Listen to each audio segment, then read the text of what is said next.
عن ابن عباس رضي الله عنهما أن النبي صلى الله عليه وسلم قال: الذي يرجع في هبته كالكلب يرجع في قيئه. وفي رواية: مثل الذي يعود في هبته كمثل الكلب يقيء ثم يعود في قيئه فيأكله. رواه بخاري ومسلم.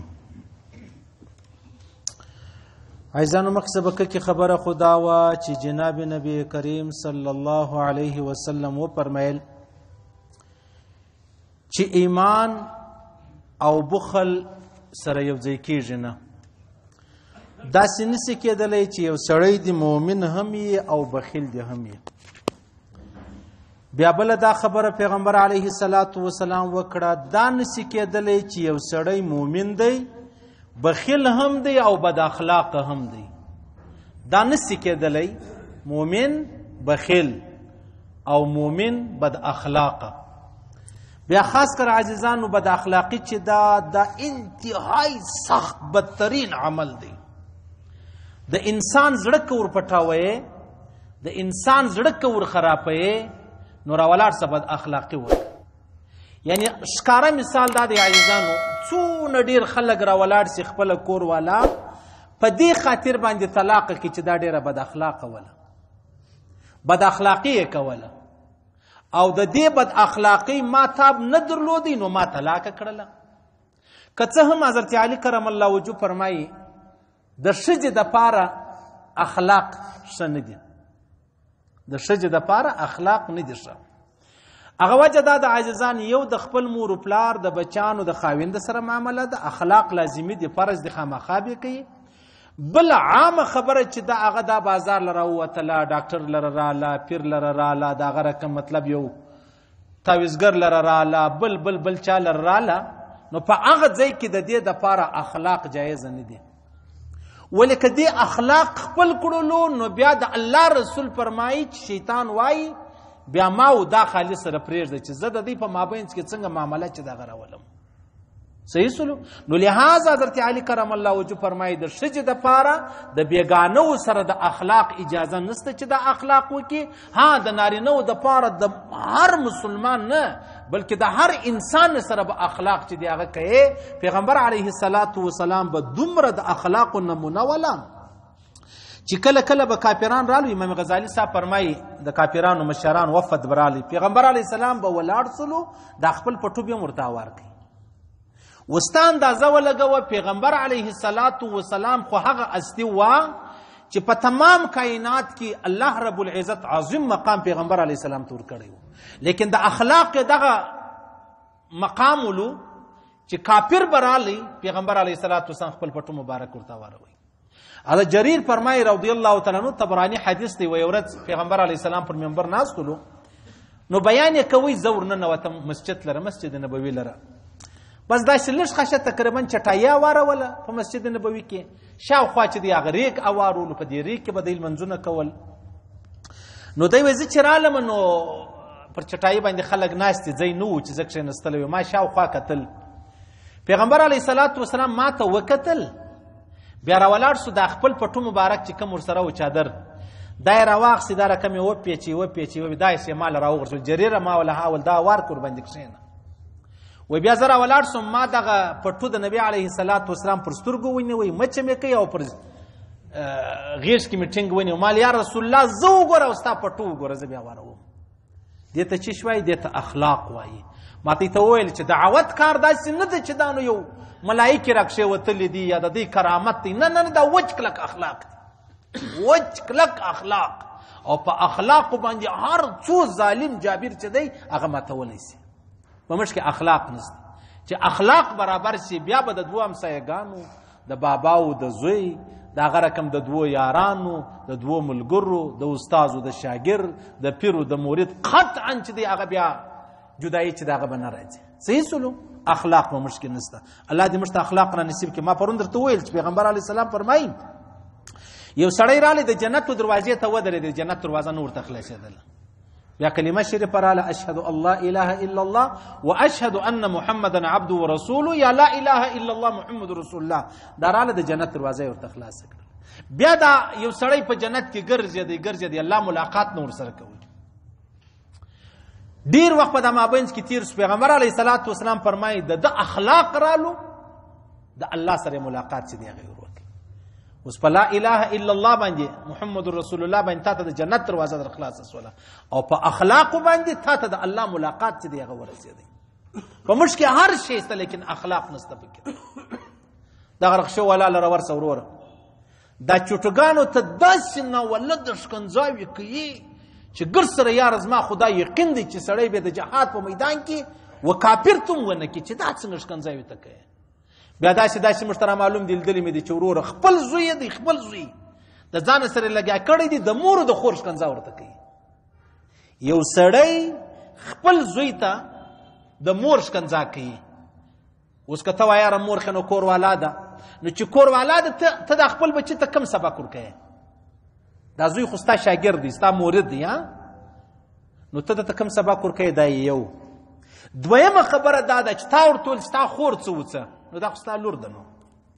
دا تا څنګه خبره وکړله؟ دا پر دغه روډ در ښکاره کوم صحیح ده.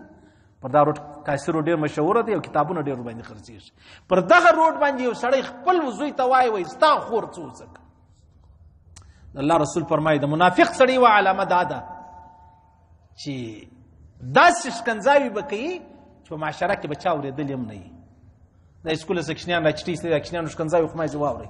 د فلمانو د ډرامې او د ارته غلې موت نه دي درته جوړ کړي. ستا غم اخیستي خلک چې په تا باندې خلک تاریخونه زده کوي دا یې دا شیان تا ته در زده کړي دي. صحیح سلو. خو خیر پیغمبر علیه الصلاۃ والسلام فرمایي که څوک دا غواړي چې د قیامت پر ورځ ماته ډېر ځان را نږدې کړي الله ته ډېر ځان ورنږدې کړي اخلاق دې برابر کړي. چې اخلاق یې برابر سلو ټولې معاملې برابرې شي. بیا د الله رسول فرمایي که څوک دا غواړي د مجاهد و د تبلیغي و د تاجد ګزار و د ذاکر و د هغه رقم تلاوت والا ته زه ځان ورسومه الله رسول فرمایي اخلاق برابر که ودې ته په درجه کې ورسېږي. اخلاق خیر دا خبره ختمه شو. پیغمبر علیه الصلاۃ والسلام فرمایي الذي يرجع في هبته كالكلب يرجع في قيئه. دا خبره چې د عاجزانو دا د تحفه او د هدیه ده. تحفه او هدیه چې کومه ده د الله رسول فرمایي تاسو یو بل ته تحفه ورکوئ هدیه ورکوئ ستې په خپل آپس کې به محبت راځي. پیغمبر علیه الصلاۃ والسلام فرمایي تاسو یو بل ته تحفه ورکوئ ستاسو د زړو چې کم رنجش دی ستاسو د زړو چې کم هغه پریشانی د یو بل په باره کې کم ګیلې دي د الله رسول فرمایي هغه باسي هغه لیرې کوي. صحیح سلو. په دې کې بنیادی شرط دا دی عزیزانو چې دا تحفه چې دا هغه به حلاله وي مرداره به نه وي. تو دفتر لورلې نادره دفتر لره ورلې پاسپورت دفتر لره ورلې سکرټریټ لره ورلې هلته ستا کار دی په یو چا باندې دستخط کوي نو بیا تا ورته ویل چې یاره ما تا له تحفه راوړې ده دا تحفه نه ده دا رشوت دی. صحیح سلو. پیغمبر علیه الصلاۃ والسلام یو صحابي استول یو عامل زکاتونه ټولول. په خوا زمانه کې زکاتونه خو د خلیفګانو کارول د خلیفه ته به تار رسول هغه په یدی کار یې په یدی. و زمانه کې خو وروره په بینک کې پرتی دی ابرز ملګری راټول مولوي صاحب شپږ ارب روپۍ زکات غ پرتی دی خلیفه بلوچستان کې و غریبانو ته نور کوي. صحیح سو پرتی دی. اول بیا چې د دې کله په کار سولې 2 کاله بعد د پیسې یریج بیا راوخت خپل کارو یې خرڅي. چې علما فرمایي د بینک د لارې تخپل زکات ما ادا کوه هغه دغه معنا ده. ته څه په خبره چې دا ستا پیسې و چاته ورکړلې. صحیح سو. نو په خوا به دا چې پیغمبر سم صحابه کرام واسول ورسه پلاني کل لره پلاني قوم لره پلاني خلکو لره زکات چندا ټول کې چې بیا راوړي بیت المال کې به جمع سولو بیا مطلب هغه د غریبانو د یتیمانو د کندو کارونو مجبوري چې دی هغه په دې باندې خلاصېدلې. نو دای تللی و د هغې خوا چې رالی د ځان سره یم شی راخستی و. پیغمبر سم پوښتنه وکول دا ول یا رسول الله دا ماته چا په تحفه کې راکړ. پیغمبر علیه السلام ورته ویلی ول ته چې د خپل مور و پلار پر کور ناست تا ته چا دا تحفه درکوله ول یا نو تا ته څنګه درکړل ته به داسې مهرباني وکړې دا به هم جمع کړي. صحیح سلو. دې ته تحفه نه ویل کېږي. د الله رسول فرمایي عجبه نه ولده خبره ده. حدیث شریف ابو داود شریف که ترمذي شریف حدیث ده. پیغمبر علیه السلام فرمایي که ته راولاړ سولې د چا سپارښت دې وکړي ته راسه زما سپارښت وکړه یاره زما ګاډۍ بنده ده یا زما شناختي کارت دی یا زما پاسپورت دی پلانې نو خو ډېر زر خبرې دي زموږ په وطن کې ته دا مطلب شناخت لري دی ولاړی دا ستا پاسپورت شناختي کارت ستا مسله یې در حل کړله ته راولاړ شوې و ده ته دې هدیه چې دغه ورکړه تحفه دې ورکړه ته دا 15000 روپۍ زما د خوا در واخله د الله رسول فرمایي د سود دروازه دې خلاصه کړه، د سود دروازه دې وټکوله، او دا د سود په دروازه وسته ورننوځي. دا تا چې کوم کار وکړي دا د الله په خاطر نه سلو، صحیح سو. نو اوس ته راولاړ شو، تا ته چې کوم پر هغه سپارش باندې شی میلاو سو، هغه تحفه او هدیه نه ده، هغه رشوت دی، او رشوت حرام دی. الله رسول فرمایي څوک رشوت ورکوي پر هغه دې لعنت دی، چې کوم څوک رشوت خوري پر هغه دې لعنت دی، چې په مابینځ کې کوم دلال ګرځي پر هغه دې لعنت دی. الله رسول فرمایي یو خو به سړی وایي یاره مولوي صاحب پیسې والا دی، پولیس والا دی، ورور موږ مجبور یو نه مې پرېږدي، زموږ خپل حق دی. بالکل مجبور یې کړل، ور یې کړه، په دا نیت یې ورکړه چې دا حرام کار دی، الله دې ماته معافي وکړي، استغفار ووایه، دی مشهور دی یو کار سره پرېږده، و دته خو وچ کلک حرام دی، ته د مجبورۍ په خاطر دا کار چې دی هغه کوي. صحیح سلو. الله رسول فرمایي تا چې د چا سپارش وکړي او هغه بیا راولاړ سو، تا ته تحفه درکړې، ته تحفه بولې، هغه تحفه نه ده، هغه رشوت دی. دا د سود دروازه ده چې ته خلاصوي، د سود دروازه دې وټکوله. او بیا پیغمبر علیه الصلاۃ والسلام مبارک په خپل هم دغه شو فرمایي چې تاسو خوشبو چې د هغه مردوي، خاص کر تاسو څوک عطر درکوي، خوشبو درکوي، سینټ درکوي، هر شی چې دا مرده د الله رسول فرمایي قیمت یې کم دی او فائدہ یې بیخي ډیره ده. او بیا پیغمبر علیه الصلاۃ والسلام مبارک فرمایي کته چاته تحفه ورکوي یا چا و تا ته تحفه درکړله، نو اوس ورته وګوره ستا وس د دې سته چې ته بیرته درته یو شی ورکړې په بدله کې، که نسته، که شته بیا ته هم په بدله کې یو شی ورکړه، ښه خبره ده. که نسته بیا د الله رسول فرمایي دعا ورته وکړه. بیا عایشه صدیقیه وایي ما ته پیغمبر علیه السلام ویلی چې ته کله چاته یو خورما په خیرات کې ورکړې نو هغه تا ته دعا وکړي، ته هم دعا ورته کوه. بیا چا پوښتنه وکړه هم د خورما ورکړم د دعا ورته وکړه، ول ما چې خورما و دا غریب ته ورکړه هغه ما ته دعا وکړله، نو زما خورما او د دعا چې هغه سره برابر شوي. صحیح سلو. زه به راولاړ شم د خورما سربیره به زه دعا ورته وکړم، نو به زما چی زیات شي، زما به قدر زیات شي، زما به فضیلت زیات شي، زما به نیکۍ چې دي هغه زیاتې شي. نو پیغمبر علیه الصلاۃ والسلام مبارک هم دغه شولو، سارا سبه خلک رالو، نو بیا تحفه چا به کرت راوړي وو، چا به هګۍ راوړي وو، د خپل وس مطابق دغه وخت هر شی ولو. د دې خوا چې بتلی پیغمبر علیه الصلاۃ والسلام به د علاقې د مطلب د شار شي چې دی هغه ورکړي. یو ورځ یو سړی رالی پیغمبر علیه الصلاۃ والسلام لري یو وش راوستی، چې راوستی په تحفه کې پیغمبر علیه السلام ته ورکړي، یعنی چې بیا کله رخصتېدی تلی پیغمبر علیه الصلاۃ والسلام اوه وشان ورکړل. د ځان سره وویل ملګری ته وویل یاره دا نو اوس اوه وشان دا نو اوس یو شی دی ما ته راکړل. پیغمبر اسلام په دې خبر سو، ډېر خفه سو، ډېر طبیعت خراب سولو، ویل یاره عجبه خبره ده، تا ما ته یو وش راکړي ما تا ته اوه وشان درکړو، لام ته ناراضه بیا رالی پر منبر باندې کښېنځي، ول خبردار پاینده کې د زما خبره واورئ، د پلاني و د پلاني و د پلاني قوم څخه علاوه زه به د هېڅ چا تحفه نه قبلوم. چې کوم پلانی قوم دی هغه اصل دی، پلانی قوم دی هغه اصل دی، پلانی قوم دی هغه اصل دی، زه به د دې تحفه قبلوم، بل د هېڅ یو قوم تحفه نه قبلوم. صحیح سو. په قومو کې ډېر فرقونه دي. ته چې کله د الله رسول فرمایي مشکات شریف حدیث دی، د چا سره په سفر تللی اول د نامه پوښتنه ځینې وکړه، د پلار پوښتنه ځینې وکړه، د قوم پوښتنه ځینې وکړه. چې تا مازې د قوم پوښتنه ځینې وکړله بس تا ته د دې قوم ټول خاصیات در معلومېږي.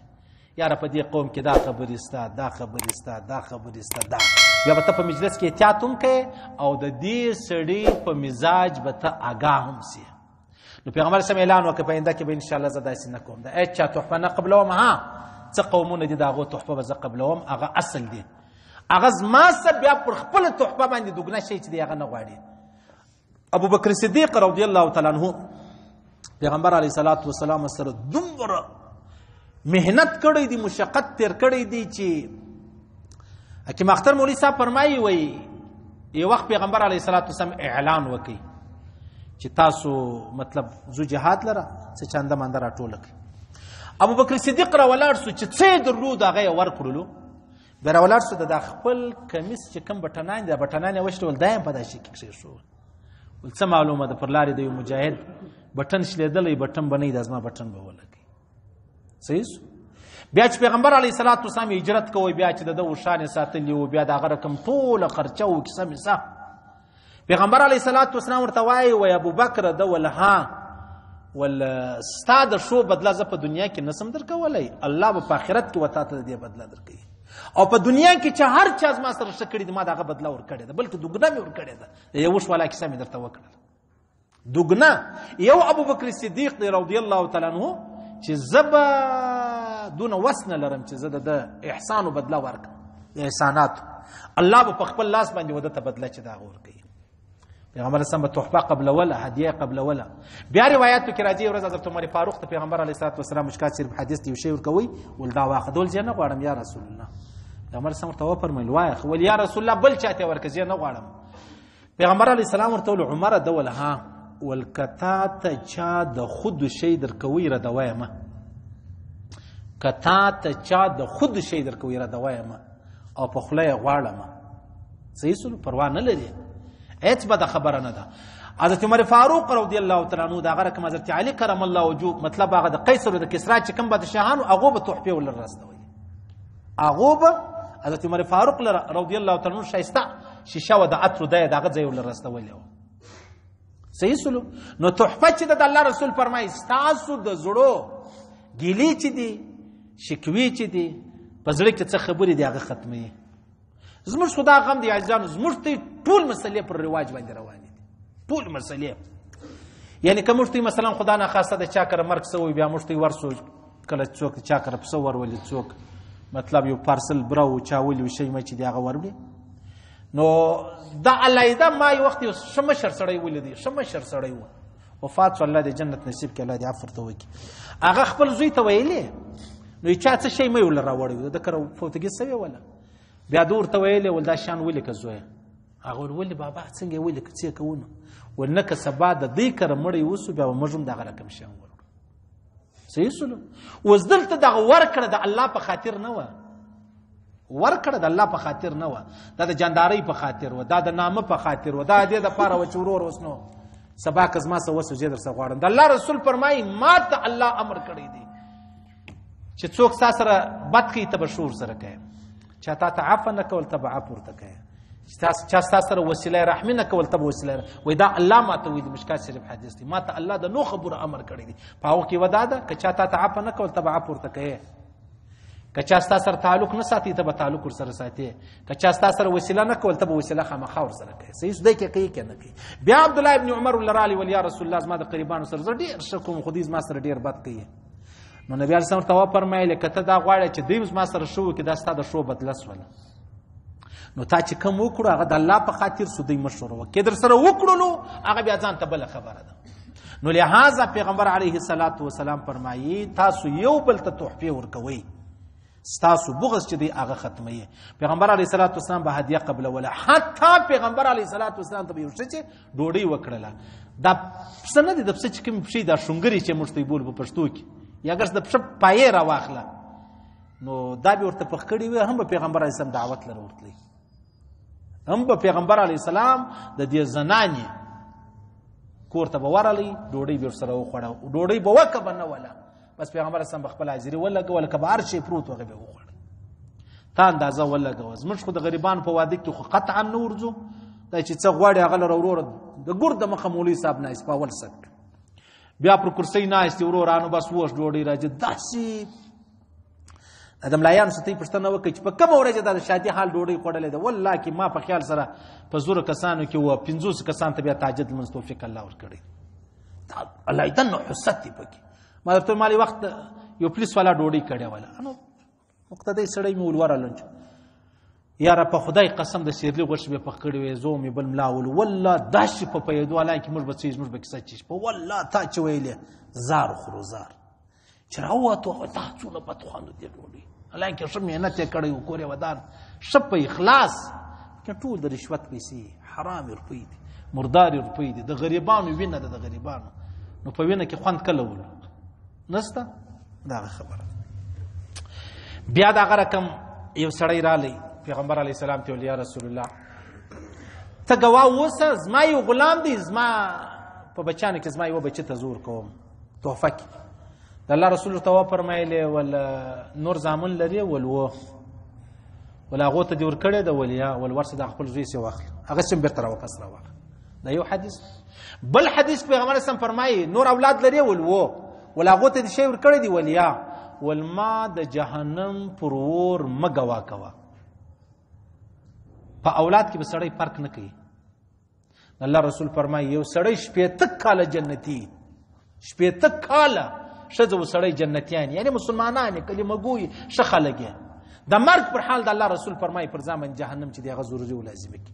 صحابي پوښتنه وکړه یا رسول الله دا څنګه خبره ده؟ د الله رسول ورته وفرمایل هغه دا ده چې یو سړی سپین ږیری سړی دی مشر سړی دی ډېر عبادتونه کول چې مرګ یې رانږدې سولو اوس را ولاړ سولو دا خپل جایداد لري روپۍ لري کیسې لري دا وصیت وکړي دا اعلان وکړي چې زما دغه روپۍ د فلاني زوی دپاره دی دا کور د فلاني زوی دپاره دی دا د فلاني زوی دپاره دی په دې کې څه زامن پرېښول د غوړې زامن یې ګرده یاد کړو د زړې هغې ګرده پاتې زموږ کې پښتنو کې خو د هغه خبرې دی الله رسول فرمایي 80 کاله جنتي ولې لیکن بیا دې پس له 80 کاله پر ځان جهنم چې دی هغه ضروري کوي 80 کاله یوه زنانه چې د هغه جنتي یعنې د جنتیانو عمل کوي په آخر کې دا جهنمي سي هغه دا د زموږ ته سپین سرې راواخلئ دا د غاړې یو هار لري د واده یو هار لري مطلب هغه د سونې مونې بیا دا راولاړې سي وایي یوې لور ته یې ورکړي چې ته یوې لور ته ورکوي نو هغه لور نور اولاد هم لري که نه لري که لري نو هغو ته یې ولې نه ورکوي صحیح ده که نه لري خو ټیک ته صحیح ده مجبوري ده که ته لرې د الله رسول فرمایي ما به د جهنم پر ور ګواه کوئ نه او زموږ ته ټوله معاشره دا نه ده روانه په ژوند کې لا راولاړ شو پښتانه خو ډېر غیرتمن خلک دي بیا 2 ودونه کړي 3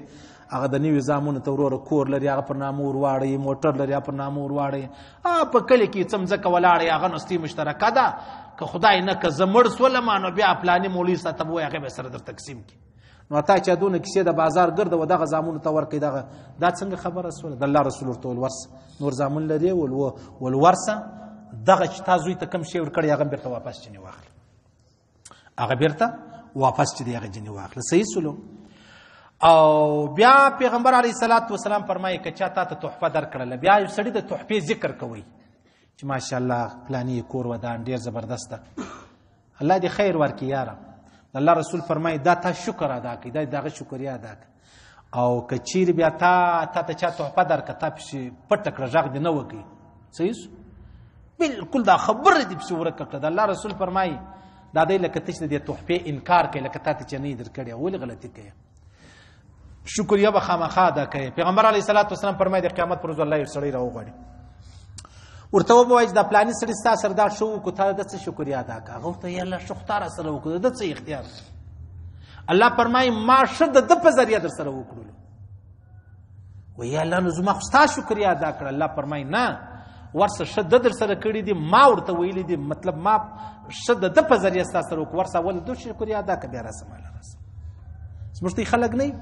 څوک چا سره ښه وکړي څوک مطلب چا سره خپل محنت وکړي منډه ترنډه ابد دی وایي یاره بس ماشاءالله الحمدلله مسلمان یم ډېر ښه شی دی بس خدای لره دې حمد یې کار مې وسولو ټیک دی الله لره دې حمد ستا کار وسو دا ووایه ستا یې کور ودان جزاک الله مهرباني ډېره ډېره مننه پیغمبر سم فرمایلی که تاسو چا تحفه و هدیت له راوړه که تا وس درلودی خو شی په بدله کې ورکړه دې نه درلودی جزاک الله خو نو ورته ووایه الله دې ژوندی لره الله دې تا ته خیر درکړي الله دې دې بدله و تا ته درکړي کور دې ودان جزاک الله دا اکثره متکبره خلک نه وي پکې دا شی نسته هغه وایي دا زما حق دی خامخا بیا راوړي او د الله رسول به سړي ته چیش کوله دعا کوله اوس بله خبره دا د عاجزانو د الله رسول فرمایي که چا و چا ته تحفه ورکړله اوس بیرته تحفه ځینې غواړي نو دا جایزه ده که یا د الله رسول فرمایي دا دی دی لکه د بخاري او د مسلم حدیث دی لکه یو سپی بیا د ما قی ووي الټی ووي ولاړی بیرته رالی د هغه الټی وقته ودرېدې بیا د بې د ډېره معافې دا یې وخوړل دا څنګه درته ښکاري په نظر کې تا ته څنګه ښکاري دا خبره الله رسول فرمایي څوک چا ته تحفه ورکړي بیا بیرته ځینې وغواړي دا داسې دي لکه دا سپی خاص کر په زنانو کې دا مسله بیخي ډېره ده صحیح ما تا ته پلانی شی در کړی ما تا ته پلانی شی در کړی هغه نو ته په دې نه ارزي نو بس نو زه مجبور یم از ما شی به بیرته راسته یم صحیح الله رسول فرمایي دا کم چم وکړي دا ښه چم دی که بد چم دا هغه چم د الله رسول فرمایي تا هم وکړي حضرت عمر فاروق رضی الله تعالی عنہ فرمایي وخت ما د الله په لاره کې وښه ورکړله چې ور مې کړله نو بیا هغه سړي دا وښه خرڅولی وخت مثلا که ته چې مجاهد ته اوس توپک ورکړي بس بل ورځ هغه سړی توپک خرڅوي ته یې بیرته جن رانیسي حضرت عمر فاروق رضی الله عنه فرمایي ما دا اراده وکړه دا شی به زه بیرته جن رانیسم ښه دی ارزان یې راکوي نو بیا پیغمبر علیه الصلاۃ والسلام ته یا رسول الله دا کیسه پیغمبر صلی الله نه نه غلط کار مکوه بالکل چې غلط کار ونه کې او چې کوم سړی را ولاړ شي دا خپل تحفه هدیه گیفت یا خو د غسل چا ساخه یا برته په پیسو جناخ د الله رسول فرمای دا دی لکه هغه سپی چې قی وي او هغه برته سړی خو دی نو دا ښه کار دی که بد کار دی د الله رسول حضرت عمر فاروق ته نه دا چمبه کوي نه صحیح سلو د دې ته اجازه ستندان د بخاری شریف حدیث دی او دا بل حدیث دی عبد الله ابن عمر رضی الله عنه حضرت عبد الله ابن عباس فرمایي پیغمبر صلی الله علیه وسلم لا يحل لرجل ان يعطي لرجل عطيه او يهب هبه ثم يرجع فيها الا الوالد فيما يعطي ولده د الله رسول فرمایي یو دا کېدلی چې پلار ولاړ شي زوی ته تحفه ورکړي دا جمع اخلي بیرته موټر یې ورکړی و ګړی یې ورکړی و موبایل یې ورکړی و په تحفه کې ورکړی و الله رسول فرمایي پروا نه لري ځینې اخیستلی شي ولې هغه وایي دا زوی هم ستا دی دا موبایل هم ستا دی دا زوی هم ستا دی دا موټرسایکل هم ستا دی نو د خپله ځانه چې سړی یو شی واخلي نو دا خو بده خبره نه ده نو لهذا د الله رسول فرمایي په دې ځای کې ګوره هغه صحابي ته یې وویل ورسه هغه د ستا چې کوم زوی ته تحفه ورکړې ده هغه بیرته ځینې واخله دا یې نه دي ورته ویلي چې څوک چاته تحفه ورکړي بیرته ځینې اخلي هغه دونه ګناه لري یا داسې مطلب دی لکه فلانی لکه سپی چې قی ووایي دا یې نه دي ورته ویلي نو معلومه دا سوله و اولاد ته چا تحفه ورکړله او بیا بیرته ځینې اخیستله پروا نه لري اجازه چې د هغه ورته ستا خو خیر عزیزانو خبرې دونه ډېرې خبرې دي زموږ ته په ژوند کې لویه بنیادي خبره دا ده چې موږ چې څه کوو د الله دپاره یې نه کوو چې څه کوو د الله دپاره یې نه کوو او چې چا د الله دپاره کړي دي بیا الله رب العزت دی پر شا کړی هم نه دی ورسې هر سړی چې خالص د الله رضا یې مقصد دی الله رب العزت بیا تباه کړی هم نه دی موږ نه موږ خو دا وایي چې یاره زه دونه ښه سړی یم زه دونه زبردسته زه داسې همسایهګانو سره دا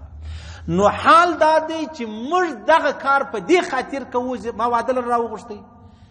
زه پاتا لره ورغلم زه جنازې لره ورغلم هغه وجه څه ویل هغه وجه دا و زموږ واده لره راغلی و زموږ پاتا لره راغلی زموږ جنازې لره راغلی دې ته څه وایي دې ته جانداري وایي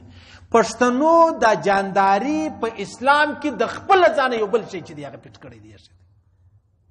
دا ادخلوا فی السلم کافه خو دا هغه معنی چې الله فرمایي په اسلام کې مکمل طور داخل شي دلته د جانداري توري موږ په اسلام کې بل راواخلي هیڅوک دا نه وایي جانداري حرام کار دی جانداري دا معنا ده چې زه ستا سره دا شک کوم تاسو ما سره کړی دي صحیح سلو دا معنا نه ده چې زه د الله په خاطر کوم که د الله په خاطر څه خو عبادت دی نو جانداري چې موږ جاندارین دا موږ تبا کړی او موږ بالکل پکې ورک او دا هیڅ چا په دې خبره سره نه اخلاص حتی چې د چا په جنازه او په پاتا کې کښینی و یاره د زموږ په پاتا کې ساره د غرمې ناس نو زه ولې ولاړ سم ساتکې بلا کښینو او د الله رسول فرمایي ستا د سترګو رپ نه دی چې ته وایې دا به هم د الله دپاره دا ستا هر قدم چې ته اخلې دا به د الله دپاره اوس زموږ دا خیال دی چې یاره ما دونه ښه کړي دي ما داسې پلاني سره په قیامت کې زموږ دا خیال دی چې ما ته به لا عوضونه راکړه نو ما خو د الله دپاره نه دي کړي نو عوضونه ما ته پر چشم باندې ملاویږي صحیح سلو بس په دې وجه باندې عزیزانو یو سړي د 1200 سار میسج را کړو دونه پریشان یم مولوي صاحب زړه مې پټاویږي څه وکم ما ورته ویلې یو خو په اوداسه سره ګرځه دویم یاسین شریف مو پرېږده خامخا یې وایه دریم دالته دعوت مرکز پیدا که په بار کې خامخا مرکزونه سته ورسه هلته ورسه شبې جمعې لره ورسه او د هغه رقم سي روزه او 3 ورځې ولګوه 40 ورځې انشاءالله ستا ټول مشکلات به لرې شي موږ الله ته ټیم نور کو ټول ژوند مې د شیطان سره تیر شوی دی چې ما جټکه را باندې راله په منډه خدای لره ورزغلو و چې ته الله لره ورلو نو ما ته الله سره بیګانګان نو الله خو مشته بیګانه دی هغه ولته یاري زما د دشمن سره کوله دوستی زما د دشمن سره کوله نن چې پریشانی در باندې راله مال راځخه کم سے کم الله فرمای ما یاد ود الله رسول فرمای دا بیهقی روایت دی مشکات شریف حدیث دی د قیامت ورځ به اعلان وسی